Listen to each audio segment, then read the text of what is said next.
जरा सोचो, भारत जो दुनिया की सबसे तेजी से बढ़ती अर्थव्यवस्था है, जो सबसे तेजी से बढ़ती हुई इकोनॉमिकल व्यवस्था है, और जहाँ का युवा, जहाँ का जैन जी भारत की अर्थव्यवस्था को बढ़ाने के लिए पूरी टेक्नोलॉजी पर काम कर रहा है और पूरे अपने तरीके से काम कर रहा है, वहाँ पर अचानक दंगे कैसे बढ़ गए?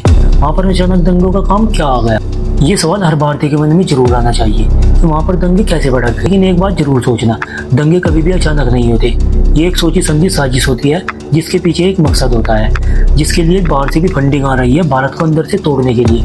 कभी धर्म के नाम पर, कभी भाषा के नाम पर, कभी एरिया के नाम पर भारत में दंगे भड़काने की कोशिश की जा रही है, भारत को अंदर से तोड़ने की कोशिश की जा रही है। लेकिन सबसे ज्यादा जैन जी को ही क्यों भड़काया जा रहा है? क्योंकि आने वाले टाइम में भारत सबसे बड़ी टेक्नोलॉजी बनने जा रहा है, दुनिया में सबसे बड़ी इकोनॉमी पावर भारत बनने जा रहा है। और ये अगर संभव होगा तो जैन जी की वजह से, क्योंकि जैन जी इस पर काम कर रही है, टेक्नोलॉजी पर काम कर रही है। वो एक देशभक्त होने के नाते पूरे तरीके से भारत के अंदर समर्पण भाव से काम कर रही है, और इसीलिए कुछ पावर्स चाहती है कि भारत के अंदर दंगे भड़काए जाए। इकोनॉमिकल पावर बनाने में, भारत को सबसे बड़ी इकोनॉमिकल पावर बनाने में खर्च कर रहा है, वो अपनी सारी एनर्जी इस प्रोटेस्ट में खर्च कर दी जो इनके द्वारा भारत को तोड़ने के लिए भड़काए जाते हैं।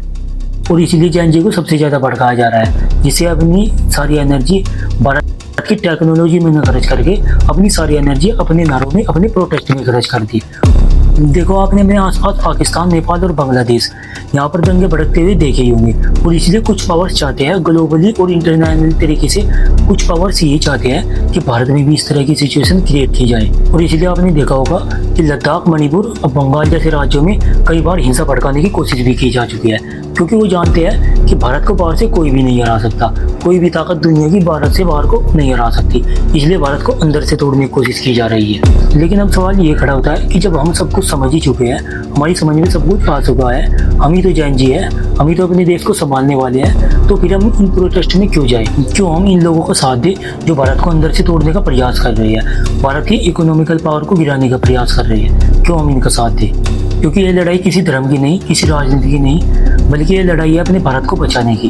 भारत को हर रोज तोड़ने की कोशिश की जा रही है, लेकिन अगर भारत का युवा एकजुट हो जाए तो कोई भी दुनिया भारत को नहीं तोड़ सकती, कोई भी देश भारत को नहीं तोड़ सकता। जय हिंद, जय भारत।